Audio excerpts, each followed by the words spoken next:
Maggie Albright sat at the small wooden table, the light from the overhead lamp casting a soft glow on the old family photos scattered in front of her.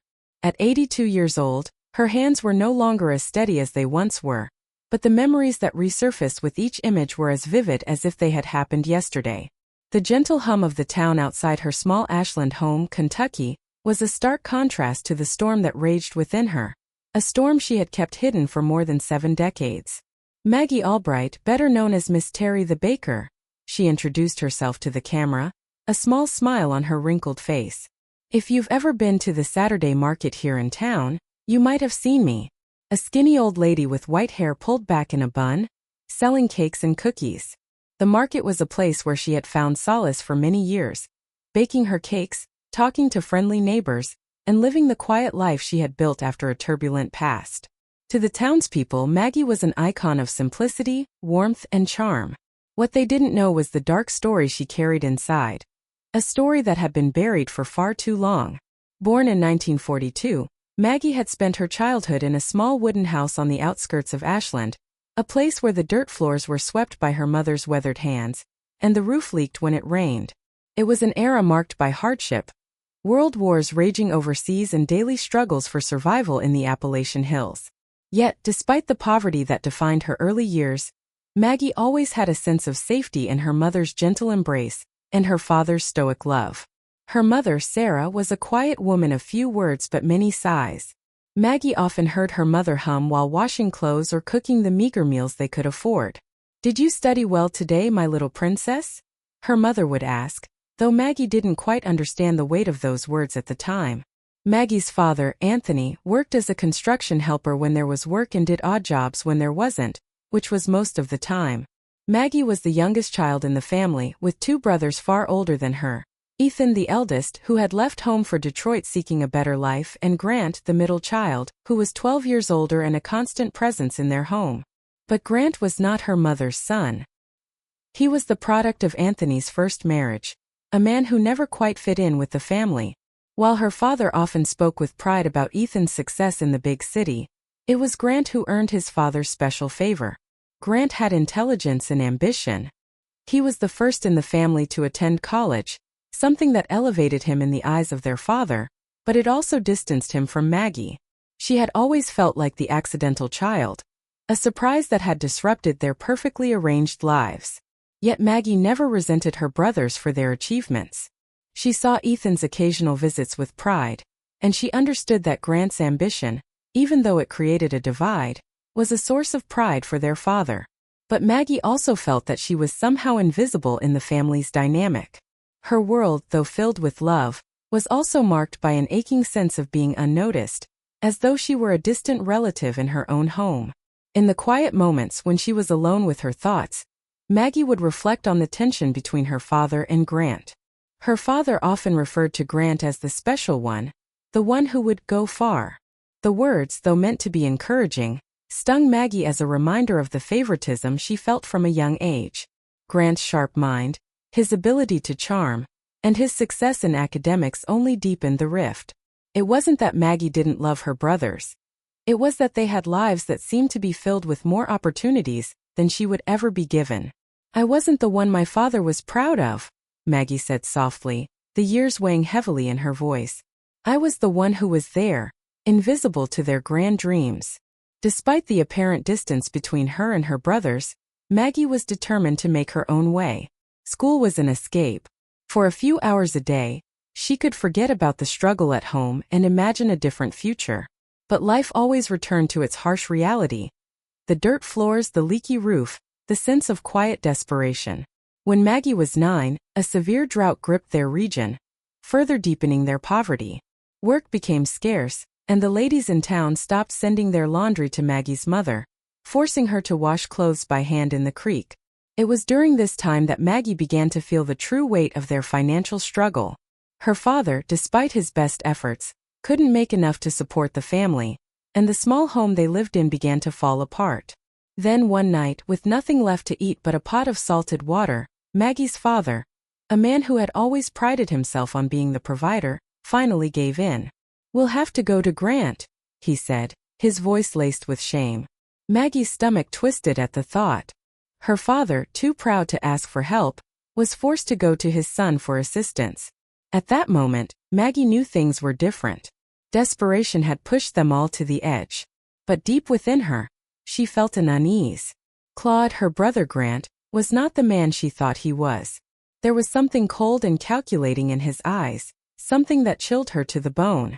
She had always felt it, that silent tension when he would touch her hair or speak to her in a way that left her skin crawling. Her father's footsteps as he left to meet Grant marked the beginning of something irreversible.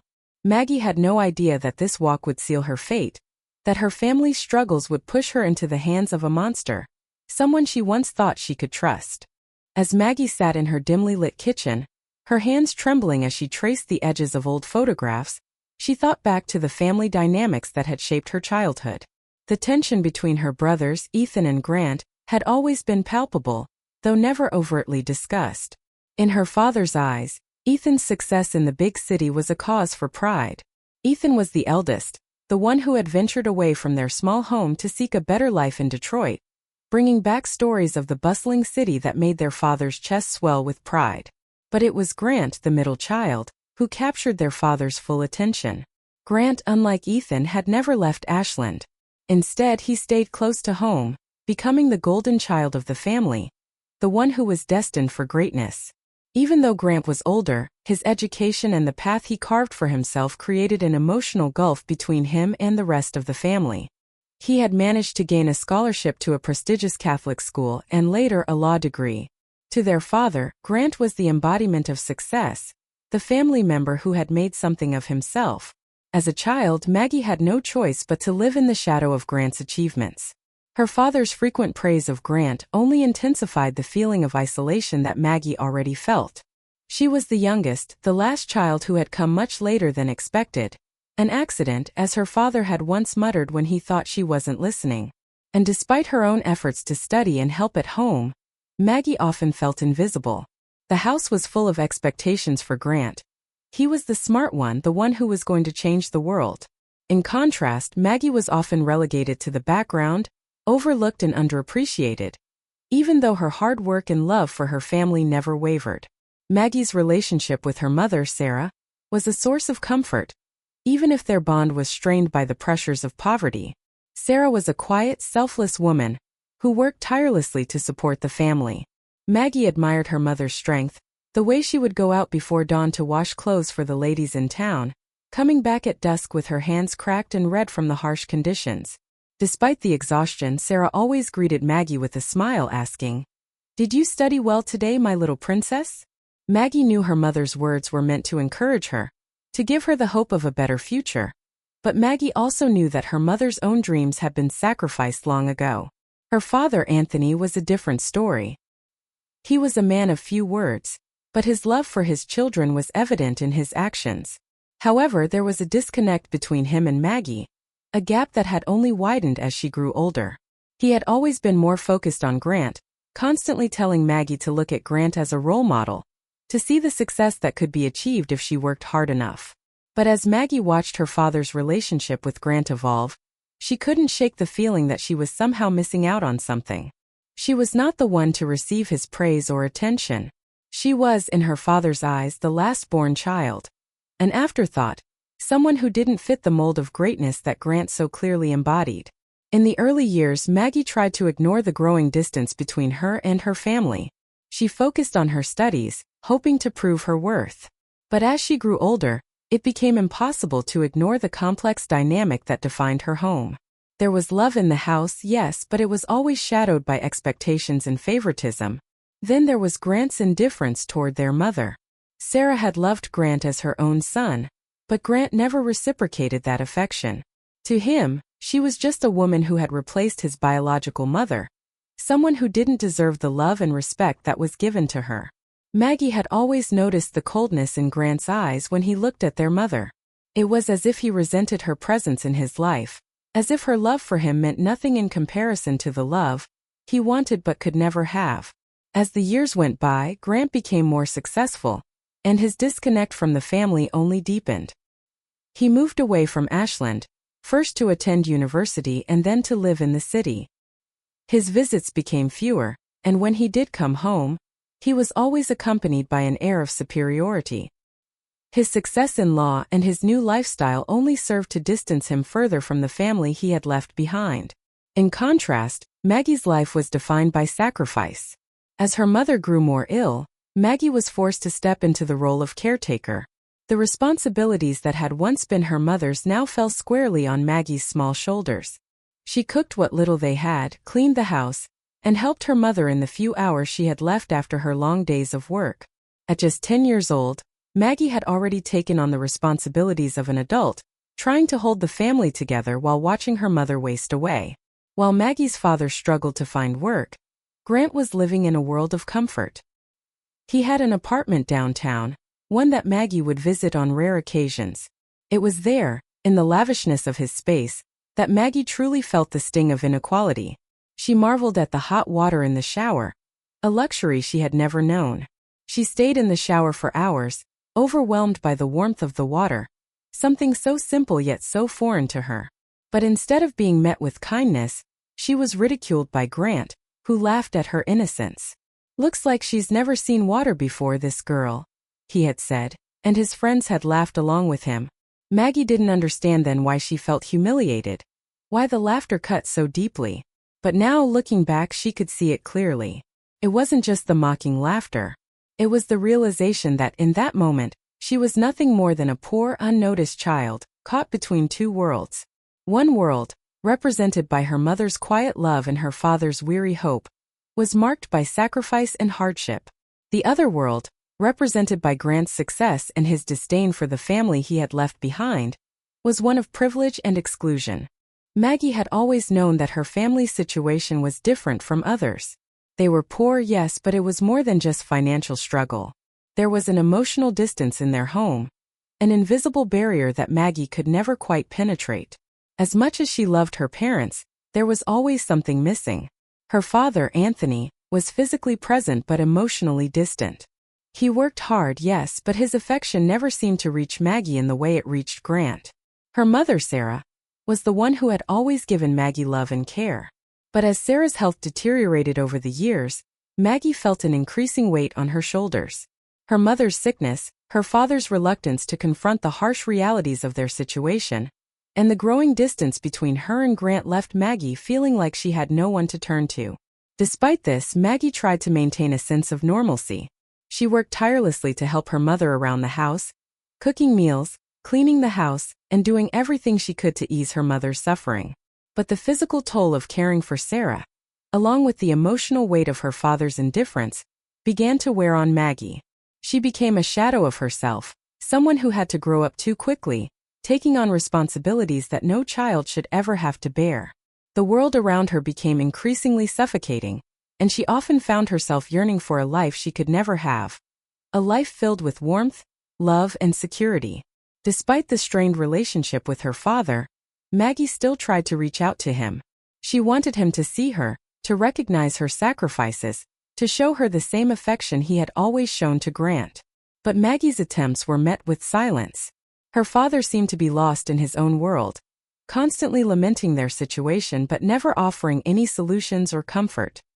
He would go out for hours searching for work, but he never spoke of what he had found. His silence became a wall that Maggie could never break through.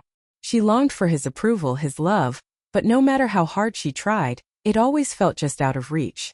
At the same time, Maggie's relationship with her mother became increasingly complicated. As Sarah's health worsened, Maggie took on more and more responsibility for her care. Sarah had always been the one to comfort Maggie, to tell her that everything would be okay, that they could make it through anything. But now, Sarah was the one who needed comforting, and Maggie was the one who had to hold things together. Maggie loved her mother deeply, but the pressure of being the caretaker, of watching her mother suffer without being able to help, was taking a toll on Maggie's mental and emotional health. She began to retreat into herself, spending more time alone and avoiding the world outside their small house. The weight of the responsibilities she had taken on was beginning to break her. She no longer had the freedom to be a child. She was forced to grow up too quickly, and the joy she once found in small things like school or playing with friends was replaced by a deep sense of guilt and exhaustion. Through all of this, Maggie's sense of isolation grew. The love her mother had given her was now overshadowed by the heavy burden of caregiving, and her father's indifference only deepened the rift she felt within her family. She no longer felt like a daughter. She felt like a caretaker, a provider, a surrogate mother to a woman who had once been her protector. As the years passed, Maggie's sense of being unseen only grew stronger. Despite the love her mother had given her, Maggie felt as though she was invisible, living in the shadow of her brother's success and her father's expectations. She was the child no one talked about, the one who never seemed to measure up. She could feel the weight of her own existence pressing down on her. It was as if she were stuck in a role she could never escape, living in a world that was too big for her to understand and too small to fit her dreams. But as the strain of these emotions continued to build, Maggie began to realize that she was not going to survive if she continued to carry the weight of the world alone. The emotional isolation she felt at home was slowly starting to eat away at her sense of self. She needed to break free, to find a way to escape the confines of her family's expectations and the weight of her father's indifference. But it wasn't just her father's neglect or her mother's illness that weighed heavily on her. It was the growing distance between her and her brothers, particularly Grant, that pushed her further into isolation. She had always looked up to Grant, admired him for his intelligence and success, but as he grew more distant, she began to resent him. His life, full of privilege and opportunities, felt like a cruel reminder of what she could never have. His visits, once filled with stories of the big city, had become less frequent, and when he did come around, it was with a sense of superiority that made Maggie feel even smaller than she already did.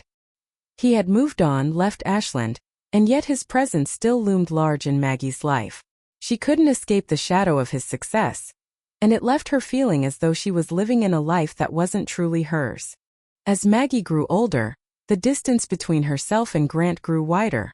While her father struggled with the weight of their family's financial situation, Grant seemed to glide through life effortlessly. He had become the golden child, the one who had made it, and Maggie could feel the strain of this new dynamic.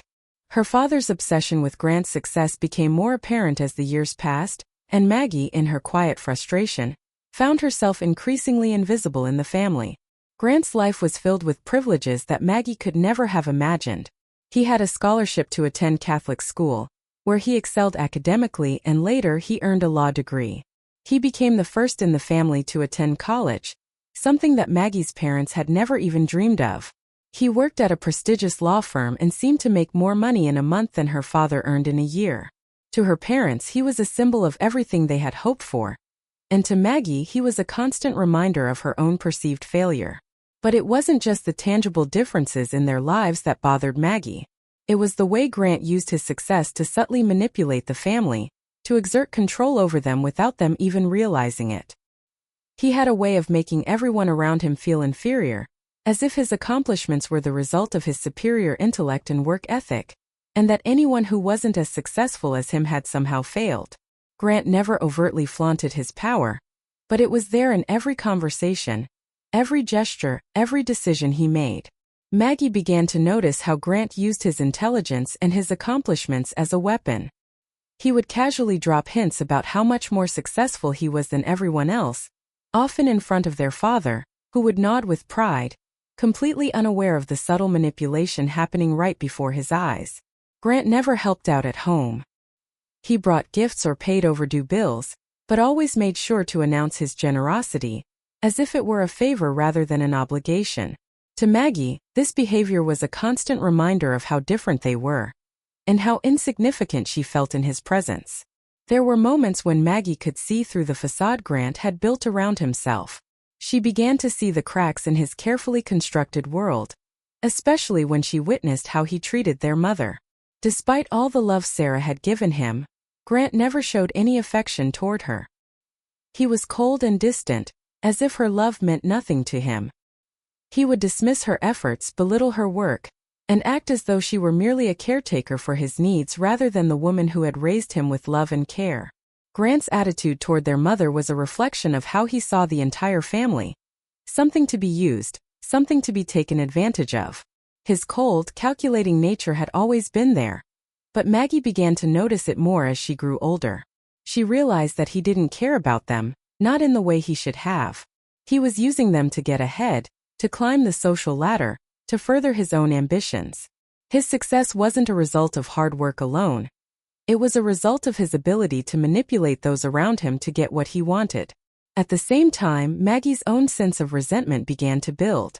She hated the way Grant used his power, how he looked down on their family, as if they were beneath him. But there was nothing she could do. Grant had become untouchable. He had the power, the money, the respect, and Maggie had nothing. She couldn't compete with him. She wasn't like him. She was stuck in the role of the forgotten child, the one who had no opportunities, no future. Her father's constant praise of Grant only reinforced this feeling. Maggie tried to excel in school, to prove herself worthy of her father's love, but it always felt like it wasn't enough. She was never the one her father spoke about with pride. She was always the one who came up short. Despite her bitterness, Maggie couldn't help but feel a deep sense of longing for the approval that Grant received. She watched as he flourished, living a life that seemed so different from hers. He had everything: education, money, opportunity, and yet it felt as though he didn't care about any of it. It was all a game to him. A game that Maggie could never understand. He had become a stranger, someone she couldn't relate to, and yet, he was the one who held the family's fate in his hands.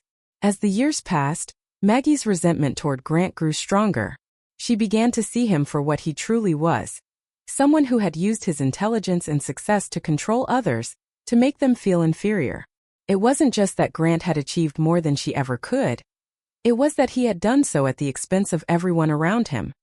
His success was built on the backs of his family, his manipulation, and his calculated charm. And as much as Maggie hated him for it, she couldn't help but feel powerless against him. As Maggie entered her teenage years, her world became increasingly difficult to navigate. The tension in her family was thick and palpable, especially between her and Grant, who had now become Claude in Maggie's mind.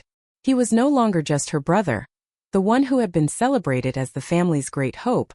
He had become a dangerous figure in her life, and Maggie began to notice things that unsettled her. It started subtly. At first, it was just a look, a fleeting glance that seemed to linger a little too long. Then it was the way Claude would touch her hair, the innocent-sounding compliments he would give her, and the awkward moments when their eyes met and something unspoken passed between them. Maggie's stomach would twist with discomfort, but she didn't fully understand what was happening. She was just beginning to grow into womanhood, and her body was changing in ways she didn't quite grasp. Claude's actions became more frequent as time passed. When their father wasn't home, he would find excuses to be alone with Maggie. His questions became stranger too. He would ask her about things no young girl should have to answer, questions about boys, about relationships, and once even about her own body. His attention made Maggie feel uneasy, but it wasn't until that one fateful afternoon that she understood the true nature of his behavior. It was a hot summer day when Claude came over to their house, as he often did. He entered with his usual swagger, his finely pressed clothes a stark contrast to the dilapidated house. Maggie was alone in the kitchen, washing the dishes, trying to avoid looking at him. She had learned to become good at avoiding him, making excuses to leave whenever he was around, but today there was nowhere to go. He lingered in the doorway for a moment before stepping in, his gaze fixed on her with a cold intensity. He leaned against the doorframe, watching her as she scrubbed the dishes. The silence between them felt heavy, charged with an unsettling energy that made Maggie's skin prickle. She focused on the dish in her hand, unwilling to make eye contact. "You're turning into a very pretty young lady, Maggie," he said, his voice smooth but with an undertone that made her blood run cold. "A woman now, I'd say." Maggie stiffened at his words. She knew there was something wrong, something not quite right about the way he was looking at her. She had seen the way he treated her mother with indifference, but now it was as though he was seeing her in a completely different light. One that made her feel like an object, something to be owned. She swallowed hard, trying to force the lump in her throat down. "Thank you, Claude," she said, her voice barely above a whisper, hoping he would leave her alone. But he didn't. Instead, he took a step closer. Maggie could feel his presence, his body towering over her. The scent of his expensive cologne filled her nostrils, mingling with the familiar smells of the kitchen. She felt trapped, suffocated by the space between them. Her heart pounded in her chest as he reached out and touched her hair, his fingers trailing down the side of her face. "You've got your mother's beauty," he continued, his tone dripping with something she couldn't quite name. "But I think you'll be much more than she was. You'll be something special, Maggie. Something I can help you with." Maggie's breath caught in her throat. The way he was looking at her now, the words he was speaking, everything about this moment screamed danger. She recoiled instinctively, stepping back away from him, her hand gripping the edge of the sink to steady herself. I need to finish this," Maggie stammered, her voice trembling.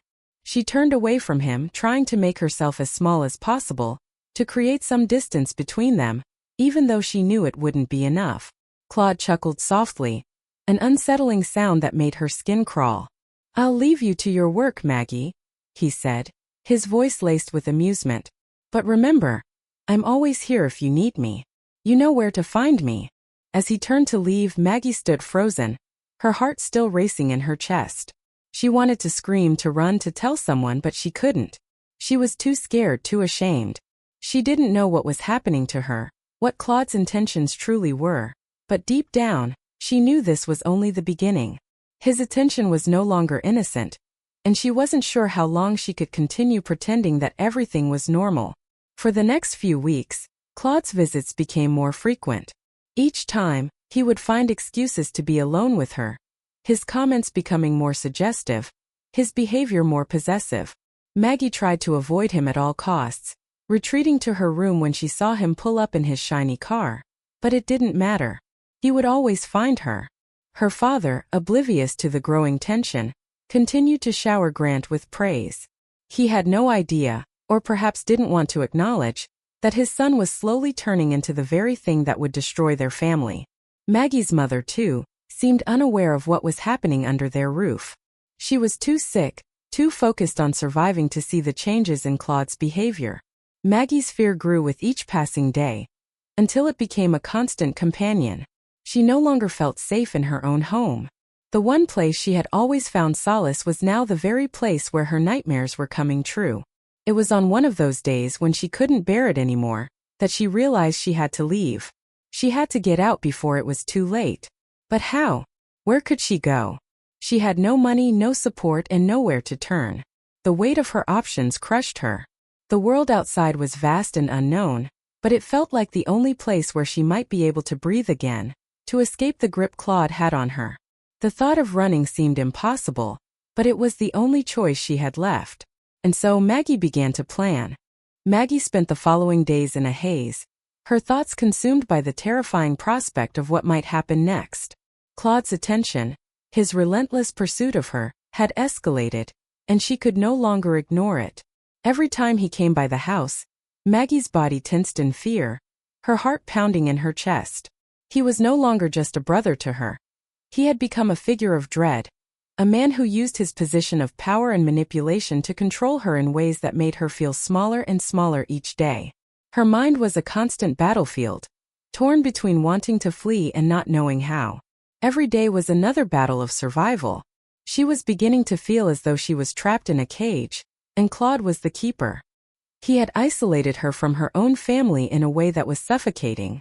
The more she tried to distance herself from him, the more he seemed to tighten his grip. Maggie began to notice that her father, Anthony, was becoming more withdrawn, more despondent. She couldn't quite put her finger on it, but there was a heaviness in the air whenever Claude visited. She overheard whispered conversations between her parents late at night. Her father's voice would break as he spoke of the growing debts, the failed attempts to secure a better life, and how he could see no way out. One evening, when Maggie's mother was asleep and her father was sitting silently in the living room, staring at the wall, Maggie finally confronted him. Her heart ached with the knowledge that something was terribly wrong in their home, and yet she had no words to express what she feared most. "Dad, what's happening to us?" Maggie's voice cracked as she stood in the doorway, her small form barely visible in the dim light. Her father didn't look up at first. Then slowly he raised his head and their eyes met. His face was pale, older than it should have been for a man in his late 40s. There were deep lines etched into his face from years of hardship, and his eyes were bloodshot, as if he hadn't slept in days. "I'm trying, Maggie," he said softly, his voice full of exhaustion. But sometimes it feels like everything's slipping through my fingers. Your brother. He's the only one who can help now. Maggie's stomach twisted. She already knew what was coming. Claude had already made his intentions clear, and yet she hadn't been able to bring herself to believe it. She had hoped against hope that her father would step in, that he would see what was happening, that he would protect her. But instead, he seemed to have resigned himself to the fact that Claude would be the one to offer them the lifeline they needed. Maggie's heart shattered as she understood the depth of her father's defeat. He wasn't just neglecting her. He was selling her to protect the family, and he didn't even know how deep the consequences of that decision would be. The next day everything changed. Claude arrived at their house unannounced, just as Maggie was finishing her chores. He didn't knock, he just let himself in like he owned the place. Maggie felt the familiar knot form in her stomach, but she tried to push it down. She couldn't let him see how terrified she was. Not now. I'm here to talk to your father, Claude said smoothly, his voice dripping with an eerie calmness that made Maggie's skin crawl. You and I have something to discuss, don't we, Maggie? Her heart raced as he approached her, his eyes scanning her body in a way that made her feel exposed. She knew without a doubt that she was trapped. She couldn't stay here, but where could she go? Her father, as usual, was nowhere to be found. Maggie's eyes flicked nervously around the room, and her mind raced for an escape plan. But it was too late. Claude had already maneuvered himself into a position of power. He controlled everything, including her future. You know, Maggie, he continued, his voice soft, almost coaxing, I'm doing this for the family. You're growing up now, and it's time we discuss what that means for you. The words hit Maggie like a ton of bricks, and she froze, unable to speak.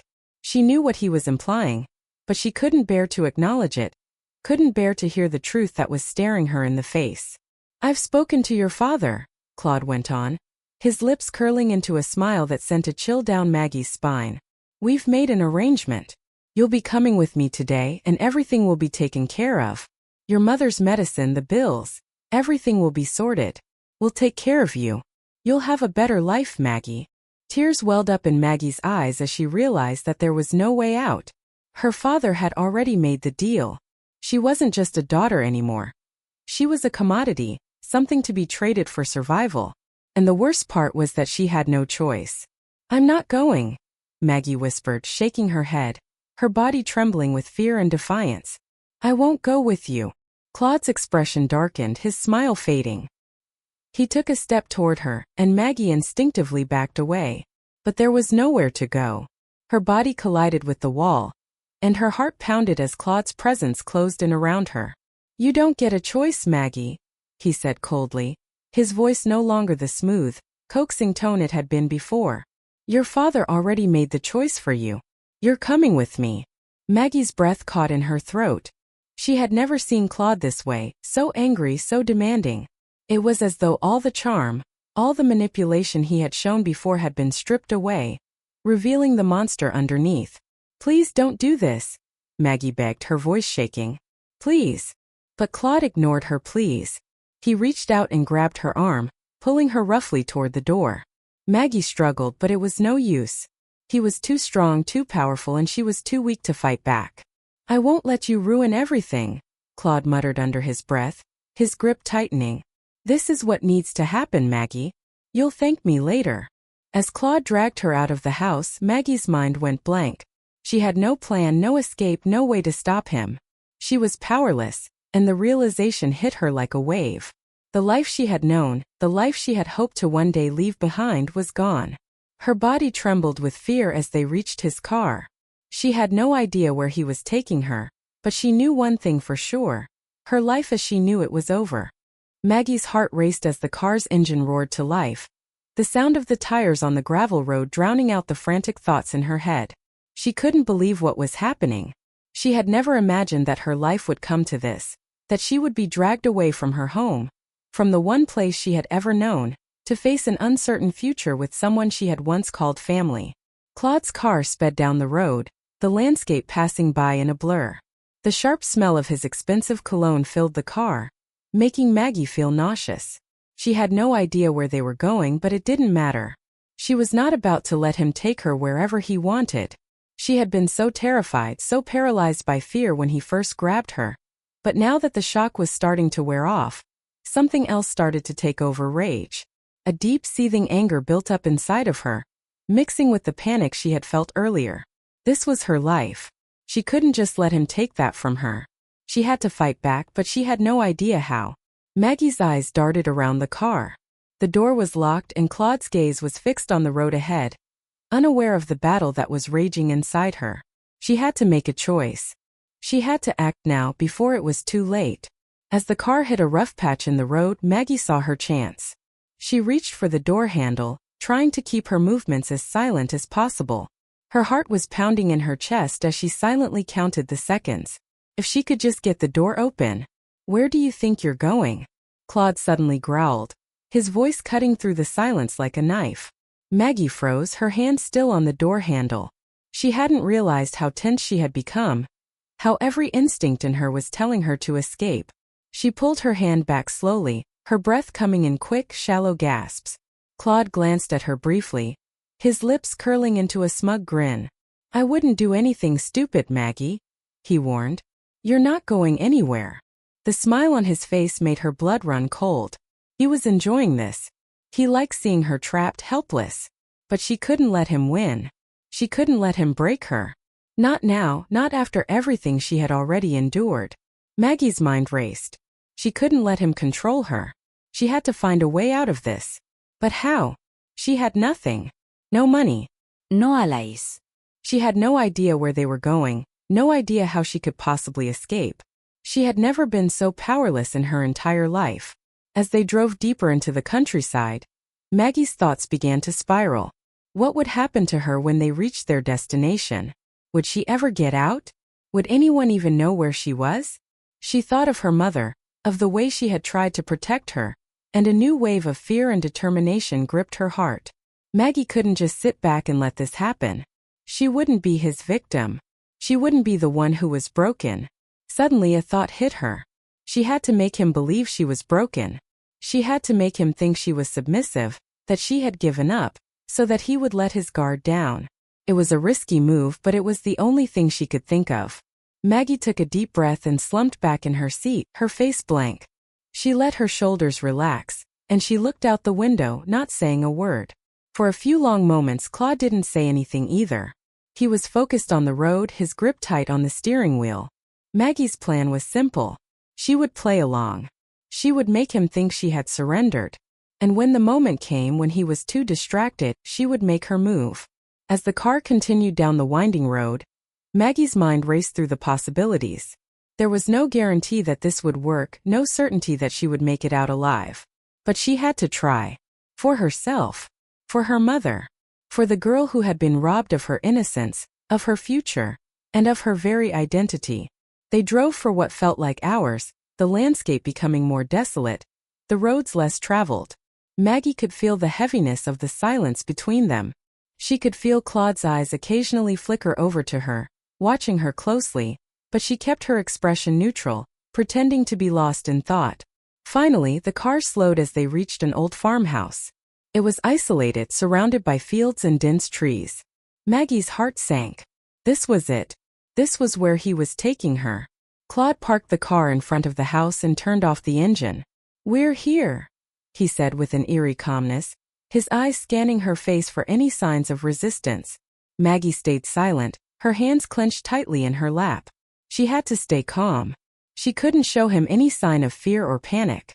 Not yet. Claude stepped out of the car, leaving Maggie alone inside. Her heart raced as she glanced around. She was trapped. There was no one here to help her. No way to escape. But she didn't have to stay trapped. She knew this wasn't the end. This was just another challenge, another moment that would define who she was. She had to make a choice. She had to act. Maggie sat still in the car, her hands trembling, her body frozen with fear. Every muscle in her body screamed at her to run, to escape, but the reality of her situation had settled in. She was alone, completely at the mercy of Claude.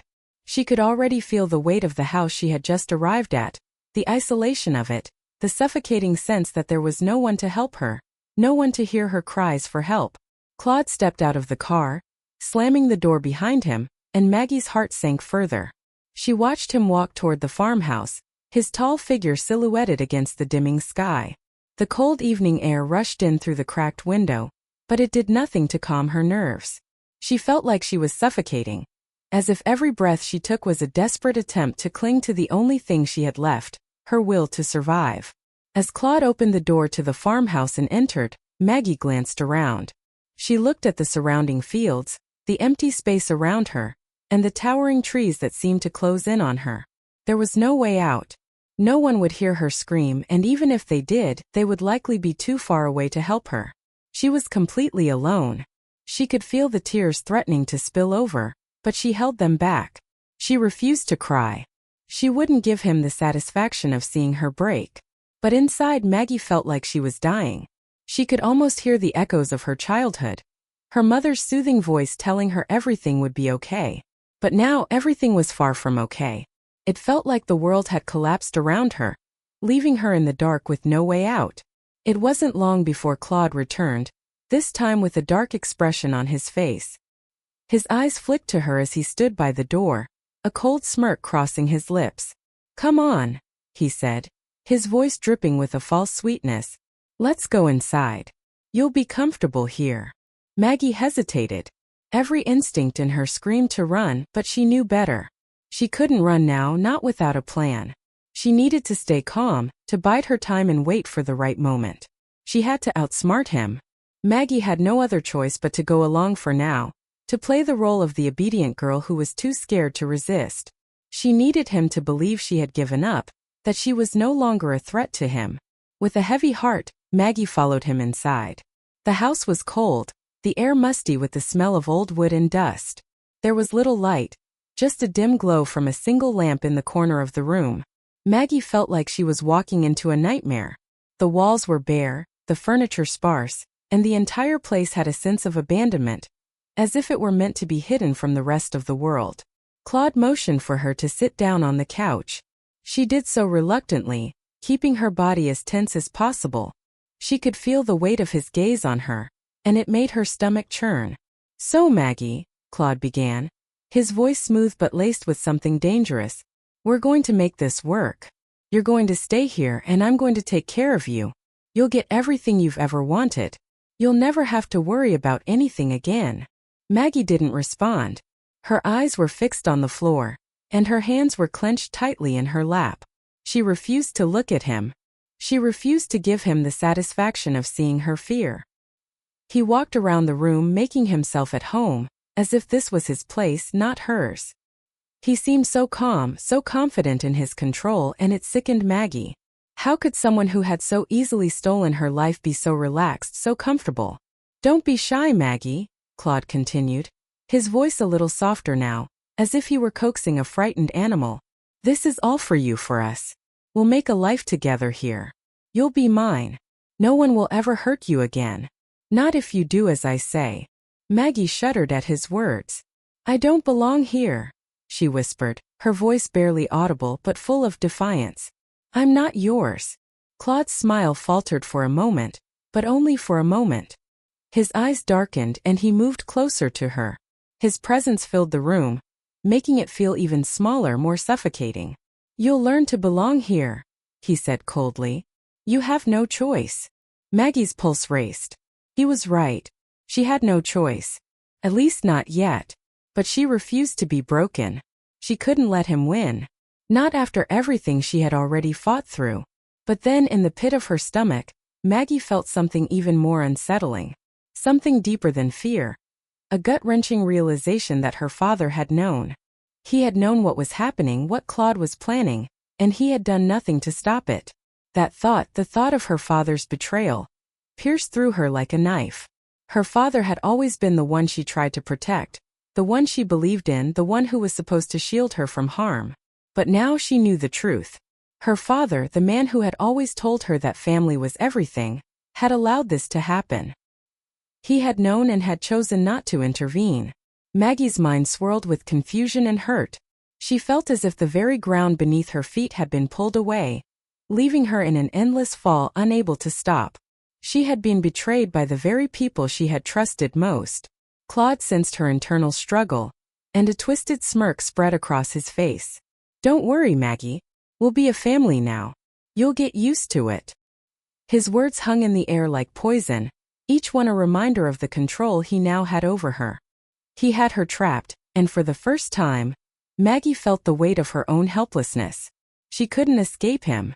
But the fire inside her, the burning desire to survive, began to stir once again.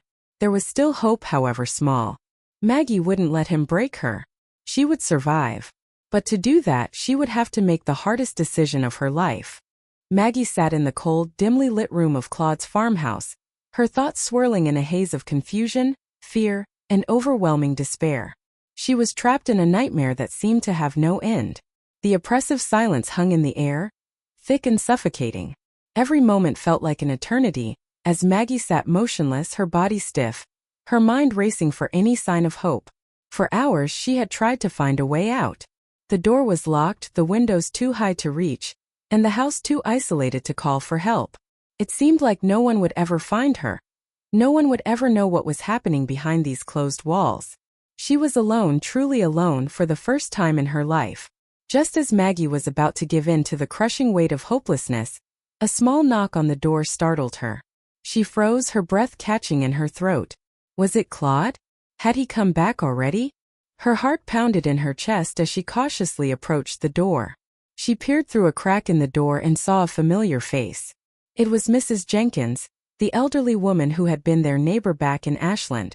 Maggie's breath caught in her throat. How did she find her here? How did she even know where Maggie had been taken? Mrs. Jenkins, though frail and aging, had always shown Maggie kindness.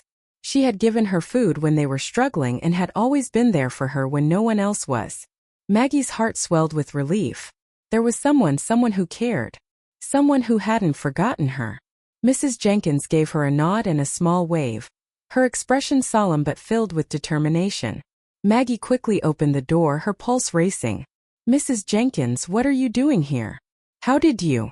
Maggie started to ask, but the older woman gently placed a hand on her arm, silencing her. "Not now, child," Mrs. Jenkins whispered. "There's no time to explain. But you need to come with me. We have to get you out of here, and fast." Maggie was still in shock. It didn't make sense. How had Mrs. Jenkins found her? But as the woman's words sank in, Maggie knew one thing for certain. This was her chance to escape. It was the only chance she had left.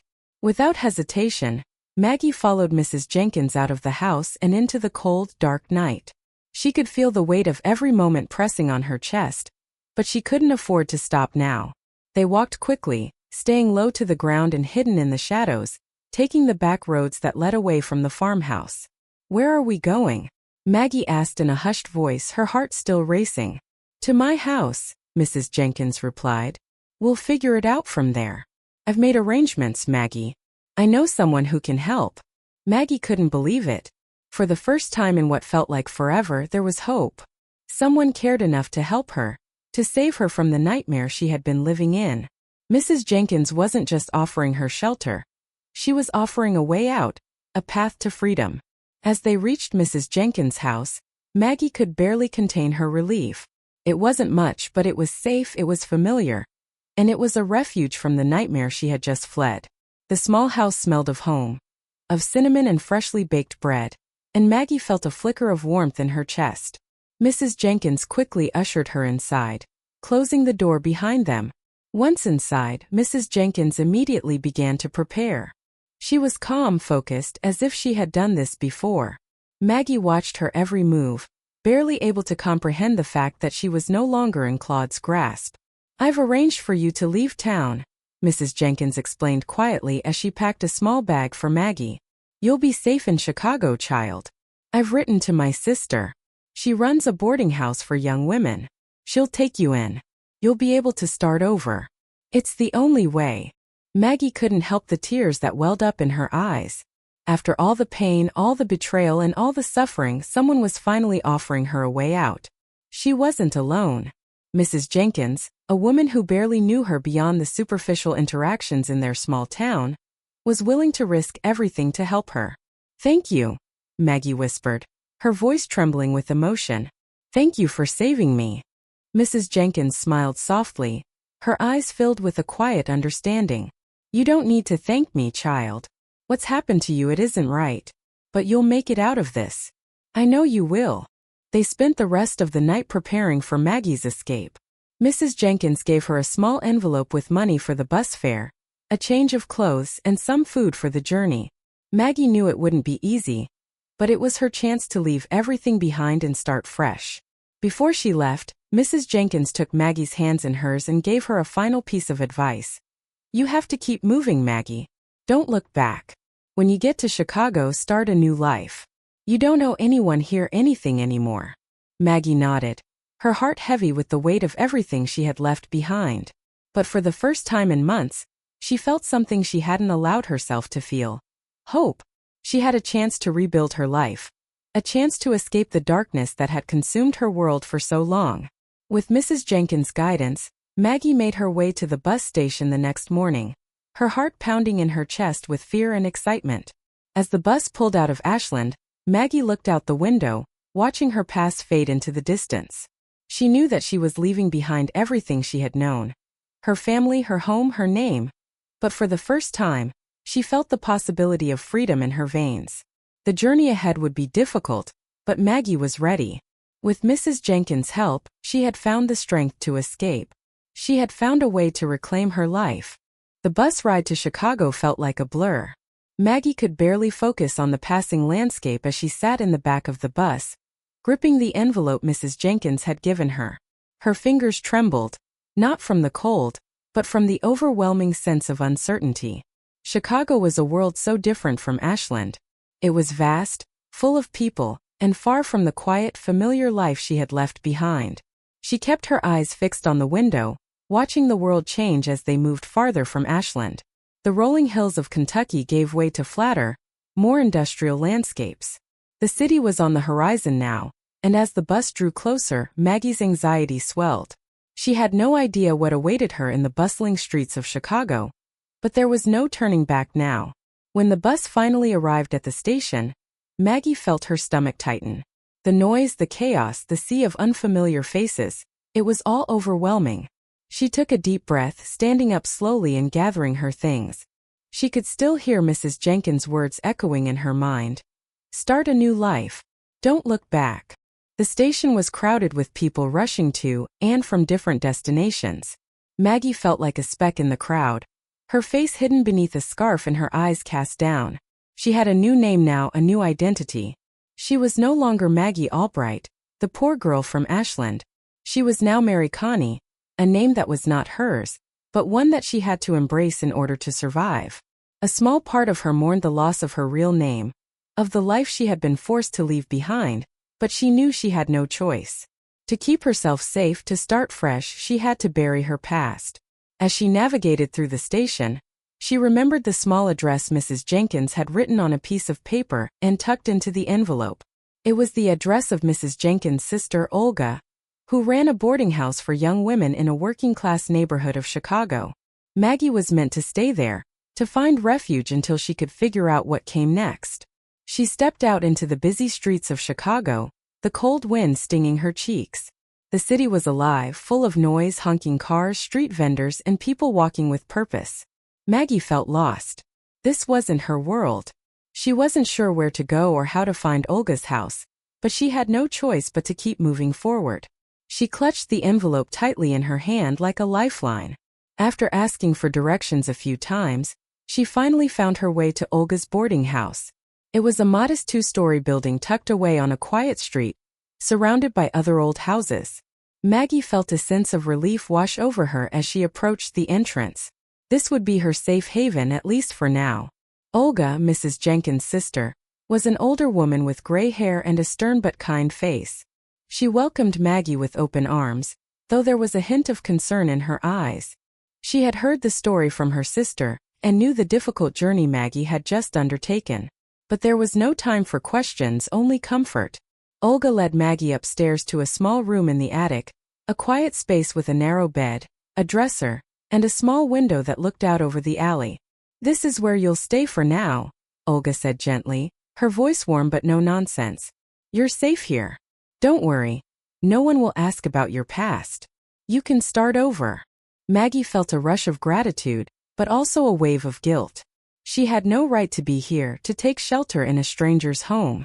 But Mrs. Jenkins had promised this, and Maggie had no other choice. She lay down on the bed, staring at the ceiling, letting herself feel the weight of everything that had happened. For the next few days, Maggie did nothing but rest.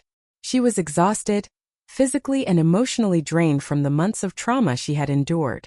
Chicago was a big city, but for the first time in months, Maggie didn't feel so isolated. She wasn't alone anymore. She had been given a second chance, and she knew that she had to make the most of it.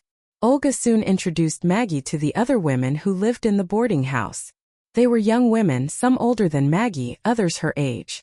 All of them had come to Chicago for a better life, escaping their own pasts and seeking refuge in the safety of Olga's home. They didn't ask Maggie too many questions, respecting her need for privacy, but they welcomed her with open arms, offering her food, company, and a sense of belonging she had never felt before. Maggie's days at the boarding house were filled with a new routine. She would help with the chores around the house, cooking, cleaning, and taking care of things, while Olga found her work in a small bakery nearby. It wasn't glamorous, but it was honest work, and it was a start. For the first time in her life, Maggie felt a sense of pride in the work she was doing. She didn't mind the long hours or the tough tasks. What mattered was that she was free. Free from the abuse, free from the suffocating grip of her past. She was finally able to breathe, and the weight that had been pressing down on her for so long was beginning to lift. Olga continued to help her navigate life in the city, offering advice when Maggie needed it. But Maggie didn't let herself get too comfortable. She knew she had to stay vigilant. She could never truly escape from her past, not while Claude was still out there, still holding power over her. But for now, Maggie held on to the hope that this new life, this new beginning would be enough. She had made it this far. She could make it further. Chicago was the place where she would finally start to rebuild her life, one small step at a time. Months passed and Maggie's life in Chicago began to settle into a quiet routine. She woke early each day to help in the bakery, learned to make pastries and breads under the patient tutelage of Olga, and slowly started to embrace the freedom that had once felt so distant. Despite the simple nature of her new life, Maggie had found solace in the anonymity of the city, away from Ashland, away from the horrors of her past. She was, for the first time in years, at peace with herself. But deep within her, a quiet, smoldering fire burned, one that she had tried so hard to ignore. The memories of her past, of the cruelty, the manipulation, and the betrayal, were never far from her mind. She couldn't forget what Claude had done to her. She couldn't forget the way he had ruined her family, the way he had stolen her innocence and used her as a pawn in his twisted game. And although the years of trauma had dulled the sharpness of the pain, it had also given birth to something else inside her. A fierce, unrelenting need for justice. Maggie had hoped that running away would be enough, that starting over in Chicago would allow her to forget. But the truth was she had never truly escaped. Claude's shadow hung over her life, a constant reminder that he still had power, that he had managed to manipulate not just her, but her family as well. Maggie had survived, yes, but the damage Claude had caused was irreversible, and it gnawed at her every day. One evening, as Maggie was closing the bakery, she was handed an envelope that made her stomach drop. It was a letter from Mrs. Jenkins. The note was brief, but it carried devastating news. Claude had managed to climb even higher in his career. He was now a judge, the very embodiment of the power that had once suffocated her. He was respected, feared, and his influence had only grown. But there was more. He had recently announced his candidacy for mayor of Ashland, a position that would give him even more control over the town, over the people, and possibly over her once again. Maggie stared at the letter in shock, the words blurring in front of her eyes. The thought of him gaining even more power, of becoming a public figure that everyone revered, sent a cold shiver down her spine. It was as though the world had turned upside down, rewarding the very man who had destroyed her life. Maggie felt her blood boil with rage. He was still out there, living his life, his name still respected, while hers had been erased, hidden under a false identity. He had never paid for his crimes. Mrs. Jenkins had given Maggie an opportunity for revenge, a chance to expose the truth. She had kept a photograph of Claude, a young man in military uniform, and other crucial documents that could be used as evidence of the atrocities he had committed during the war. Mrs. Jenkins had also given her names, people who had witnessed Claude's dark past, witnesses who could testify to his involvement in a brutal, covered-up incident. Maggie knew she couldn't just keep running. She couldn't allow Claude to live out the rest of his life without paying for what he had done to her, to her family. The justice system was stacked against her. The law would never protect her. But Maggie knew there was another way. She had a chance to expose him, to bring his crimes into the light, and she wasn't going to let fear stop her. For weeks, Maggie worked quietly, gathering information and reaching out to the witnesses Mrs. Jenkins had told her about. She knew she was taking a huge risk, that if Claude caught wind of her plans, it could mean the end of everything she had built. But it was a risk she had to take. She had nothing left to lose. Joe, now her husband, stood by her side throughout it all. When Maggie told him of her plans to confront Claude, he didn't hesitate for a second. "We'll do this together," he said, his voice full of conviction. "We're not letting him win. Not now. Not ever." Together, they reached out to Jarvis Taylor, one of the former soldiers who had witnessed Claude's war crimes. Jarvis had been reluctant at first, but after a few meetings and some careful persuasion, he agreed to come forward. Jarvis told Maggie everything he knew about Claude's actions during the war, how Claude had ordered the execution of innocent civilians, and how he had covered it up by manipulating the military records. Jarvis wasn't the only one. They found others, survivors, and people who had been silenced for years, but who were now willing to testify. Maggie's plan was simple but dangerous. She would expose Claude's past, use the war crime evidence to discredit him, and take him down once and for all. She knew it wouldn't be easy. Claude was powerful, influential, and had friends in high places. But Maggie had something Claude didn't: truth. And truth, no matter how buried, had a way of coming to the surface. In 1974, when Claude officially launched his campaign for mayor, Maggie knew the time had come. The entire town was watching, and no one seemed to question the man he had become. A respected judge, a public figure, a symbol of success. But Maggie knew the truth, and she was ready to expose it.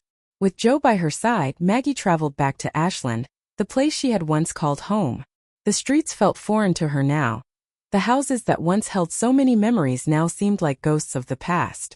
She had to go back, though. This was where the truth would be revealed. She entered the town under a false name, staying in a small inn on the outskirts. She could feel the weight of the town pressing down on her, its history and its people, who still whispered about her disappearance. No one knew who she was anymore. Maggie had left, and the girl she had once been had died with her mother. But now, with the evidence in her hands and the witnesses ready to testify, Maggie was ready to confront the monster that had haunted her for so long.